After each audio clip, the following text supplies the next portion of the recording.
Hello, my name is Dino and welcome to another video of the Limitless Hair Expert.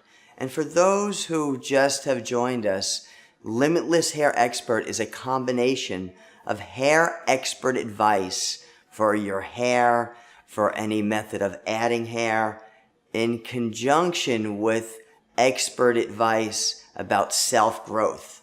That's why it's called the Limitless Hair Expert. Today's video is about how to condition your hair while coloring your hair. Now, some basics I want to go through with you, and that is there's two categories of color. There's box color. Box color is hair color you buy from the supermarket or the inexpensive store that you apply yourself. And there's professional color. Now, I want you first to know they're completely different. When you buy a color from a supermarket or a store, the colors are purposely made inexpensive. And by doing that, what they're doing is putting less good ingredients in it, okay? So you're going to notice with a box color, it's called a box color, that when you mix it, it's strong, okay? The smell is really strong. Now, conversely, there's professional color that you get from a salon. Now, in most cases, not all, but in most cases, those hair colors are much milder. They use better ingredients. So I want to give you an example. An example, in my hair studio, we use Paul Mitchell. The reason why I use Paul Mitchell is because all of their products, they put the best ingredients in it. And when it comes to hair color, their hair color, they use the very best conditioners and ingredients in it. And the hair colors have less ammonia in it, and they don't smell as much. So here's something you should watch or be careful of.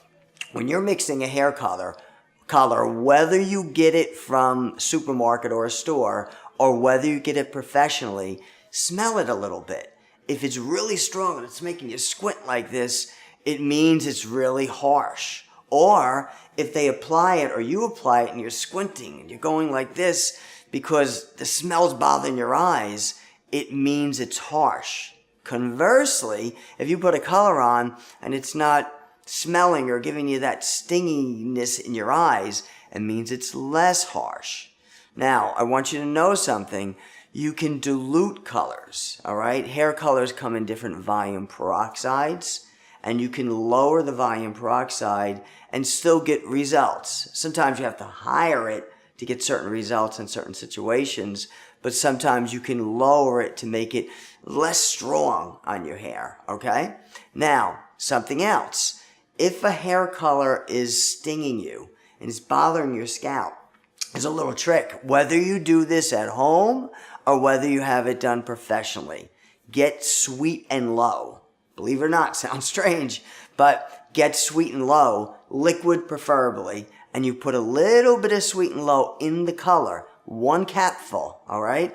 Sounds strange, and of course, don't drink it or anything, it's not sweet, but what it does, it kills the strength of the stinginess on the hair and does not make the color react any different, okay, whatsoever. It won't make it react different. It won't make the color not take as well, but it will take the sting away. So remember that trick, Sweet and Low. Now, here's another thing that you should do. Whenever you're putting hair color on, whether you're doing it at home or whether you're having it professionally, you should mist your hair with water, all right? Now, these things might be a little strange to some professional hairdressers. If it is, blame it on Dino. Say, I watched this guy, the Limitless Hair Expert, he said it. Take the weight off yourself. Blame it on Dino if you want, okay? So what you do, take a mist bottle. This is a bottle just filled with water, and you mist your hair with it. When you mist your hair, what you're doing is you're dampening the hair, and you're making the brush or comb or the color go through it easy with less pulling. When you put color directly on dry hair, it's a pulling effect when they're combing it through because it's sort of pasty. You can soften that by slightly dampening the hair before you put the color on. Now, this is something that most hairdressers don't do because they go, you're not supposed to put color on when hair is wet. You can.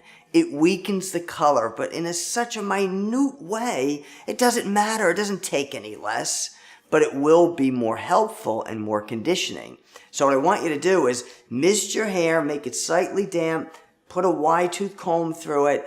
Then I want you to take a moisturizing conditioner, put a moisturizing conditioner and run it through your hands. Mist it again with water, run a wide tooth comb through your hair, and now your hair has a little layer of moisturizing conditioner. Now put the color on. Don't worry, it's not going to deaden the color. It does so minutely, it will have no effect, okay? But now your hair is moist. The color can run through easier with less pressure on the hair. It's better for the hair. And now the hair has moisturizer conditioning on it. So now the color opens up the cuticle of the hair, but there's conditioning in there. So it's going to condition the hair while it's coloring. All right? Now, when you remove the color, you should always condition your hair. And the longer you leave conditioner on, the better. Okay? So please remember these techniques. These are really important for conditioning your hair while you're coloring your hair. Now, the quote for today is, think of others from greatness, and you'll think of yourself as greatness. So think about that. When you think of the greatness of others, you'll simultaneously start thinking of the greatness of yourself. All right? What you think outward comes back inward, okay? Now next, our next video is how to get the best results from conditioning. So please watch our next video. It'll be very interesting. And I'll see you soon. Thank you.